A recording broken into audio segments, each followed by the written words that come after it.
Evangelho de Mateus, capítulo 16, versículos de 13 a 19. Tendo chegado à região de Cesareia de Filipe, Jesus interrogou os seus discípulos, dizendo: Quem dizem os homens que é o Filho do Homem? Eles responderam: Uns dizem que é João Batista, outros que é Elias, outros que é Jeremias ou algum dos profetas. Jesus disse-lhes: E vós, quem dizeis que eu sou? Respondendo Simão Pedro disse: Tu és o Cristo, o Filho de Deus vivo. Respondendo Jesus, disse-lhe: Bem-aventurado és, Simão Bar-Jona, porque não foi a carne e o sangue que te revelaram, mas meu Pai que está nos céus. E eu digo-te que tu és Pedro, e sobre esta pedra edificarei a minha igreja, e as portas do inferno não prevalecerão sobre ela. Eu te darei as chaves do reino dos céus. Tudo o que ligares sobre a terra será ligado também nos céus, e tudo o que desatares sobre a terra será desatado também nos céus. Palavra da salvação. Comentário Mateus 16, de 13 a 19. São Jerônimo. Este Filipe era irmão de Herodes, o tetrarca de Itúria e de Traconítides, que, em honra a Tibério César, deu à cidade, que hoje se chama Panéas, o nome de Cesareia. Esta questão, quem dizem os homens que é o Filho do Homem, é belíssima, porque os que falam do Filho do Homem são homens, e os que compreendem sua divindade não são chamados de homens, mas de deuses. Não disse quem dizem os homens que eu sou, mas quem dizem que é o Filho do Homem. Disse assim para que não parecesse que perguntava por vaidade. É de se observar que, no Antigo Testamento, sempre que se diz Filho do Homem, em hebraico se diz Filho de Adão. O povo pôde se equivocar pensando que fosse Elias ou Jeremias, como se equivocou Herodes a respeito de João. Por isso me admiro ao ver os intérpretes indagando a causa de cada um desses erros. Observai pelo contexto das palavras como os apóstolos não são chamados de homens, mas de deuses. Porque o Senhor, ao lhes perguntar: Quem dizem os homens que é o Filho do Homem? Acrescenta: E vós, quem dizeis que eu sou?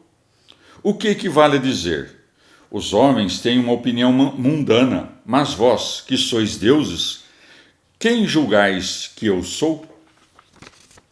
Chama-o de Deus vivo, também para distingui-lo daqueles que levam o nome de deuses, mas que são mortos, como Saturno, Júpiter, Vênus, Hércules e os demais monstros dos idólatras. Cristo replica ao apóstolo por causa do testemunho que deu dele. Pedro disse: Tu és o Cristo, o Filho de Deus vivo. E o Senhor lhe disse: Bem-aventurado és, Simão Bar-Jona. Por quê? Porque não foi a carne e o sangue que te revelaram, mas meu Pai que está nos céus.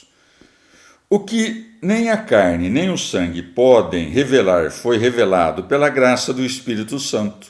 Logo, de sua confissão, ele recebeu um título, porque teve a revelação do Espírito Santo, de quem foi também chamado de filho, pois Bar-Jona significa, em nosso idioma, filho da pomba.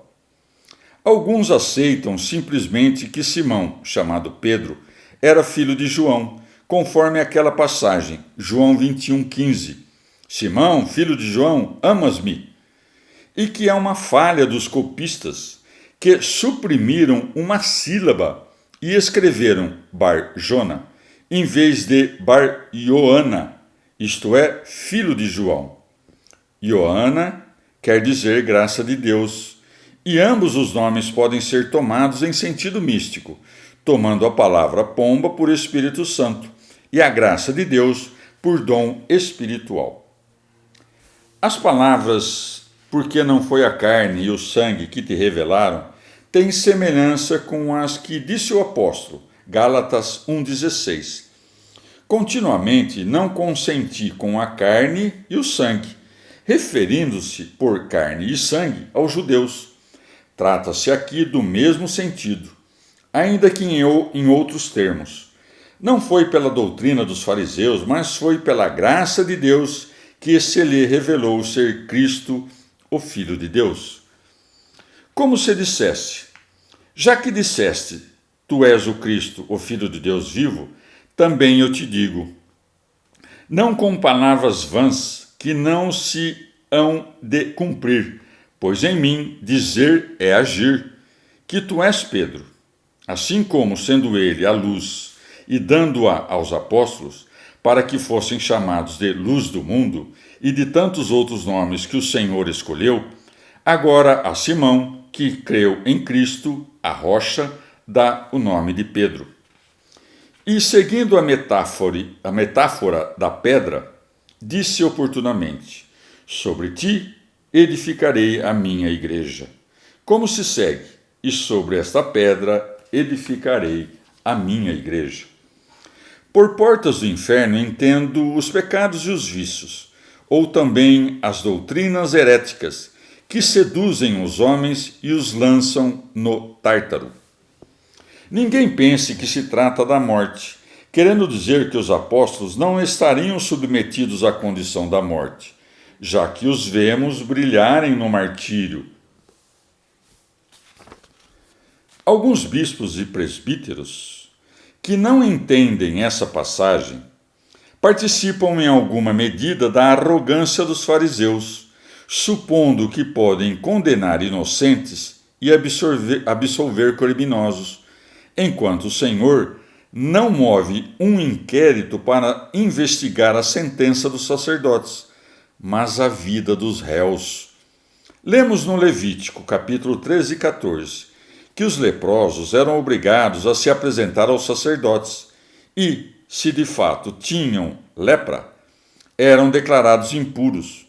Isso não significa que os sacerdotes os tornassem leprosos e impuros, mas sim que tinham conhecimento de qual fosse ou não leproso, e podiam discernir o puro do impuro.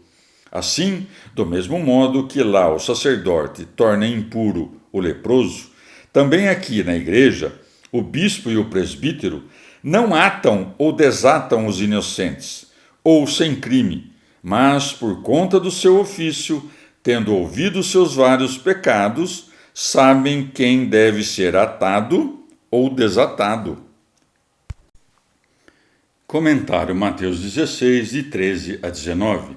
Santo Agostinho. Não se deve pensar, contudo, que foi aqui que Pedro recebeu seu nome. Como João o relata, João 1,42, ele o recebeu quando lhe foi dito: tu serás chamado Quefas, que quer dizer Pedro. Eu disse em outro lugar, falando do apóstolo Pedro, que sobre ele, como sobre uma pedra, foi edificada a igreja. Mas não ignoro, e depois o expus em muitas ocasiões, que as palavras do Senhor, tu és Pedro, e sobre essa pedra edificarei a minha igreja, significam que a igreja está edificada sobre aquele que Pedro confessou ao dizer: tu és o Cristo, o Filho de Deus vivo. Como se Pedro, chamado de pedra por aquela pedra, figurasse a pessoa da igreja, que está edificada sobre esta pedra.